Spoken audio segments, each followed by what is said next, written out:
Halo Sobat Kompas TV, saya Merlion Gusti dan saatnya kita update 3 berita terpopuler hari ini. Jangan lupa subscribe channel YouTube Kompas TV. Ya, berita yang pertama, Kasat Pol PP DKI Jakarta Arifin sambangi kediaman Rizik Syihab di Petamburan Tanah Abang, Jakarta Pusat. Kasat Pol PP DKI mengaku berikan denda administratif terkait acara Rizik Syihab. Dalam surat berkop surat Satpol PP, surat ini ditujukan Rizik Syihab selaku penyelenggara pernikahan dan FPI sebagai panitia penyelenggara Maulid Nabi. Dalam surat tersebut, penyelenggaraan acara pada Sabtu lalu tidak sesuai peraturan gubernur, serta dikenai sanksi administratif sebanyak 50 juta rupiah.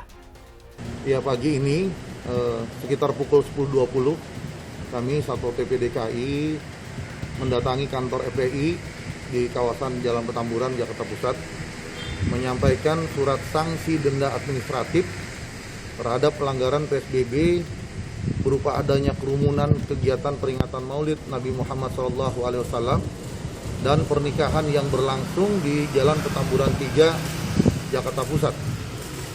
Sanksi yang dikenakan terhadap penyelenggara kegiatan ini adalah denda administratif sebesar 50 juta rupiah dan sudah dibayar.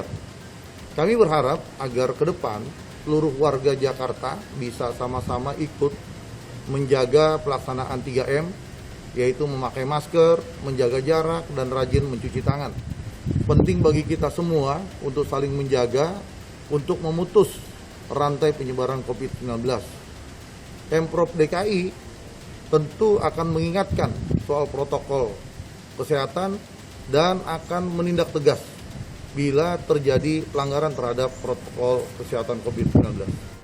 Presiden Joko Widodo hadir dalam konferensi tingkat tinggi ASEAN dengan PBB.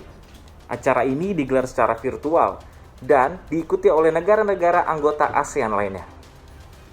Dalam KTT ASEAN dengan PBB ke-11 ini, Presiden sampaikan beberapa pandangan. Dalam jangka pendek, Presiden sampaikan PBB harus berperan memenuhi akses terhadap obat-obatan dan vaksin untuk semua. Sedangkan jangka panjang, Presiden sampaikan PBB dan ASEAN dapat berkolaborasi untuk pastikan kesiapsiagaan dalam hadapi kemungkinan pandemi baru di masa datang. Ya, berita ketiga, polisi menangkap seorang pria di Bandung yang diduga menyebarkan ujaran kebencian dalam konten video yang diunggahnya. Dalam kontennya, tersangka menolak RUU minuman beralkohol dan menantang polisi untuk menangkap dirinya. Dari penangkapan tersebut, polisi menyita barang bukti berupa 1 unit handphone dan potongan video yang dibuat tersangka. Dari hasil pemeriksaan, pelaku memang memiliki kebencian terhadap aparat, sehingga kerap menjelekkan dan membuat konten yang berisikan ujaran kebencian.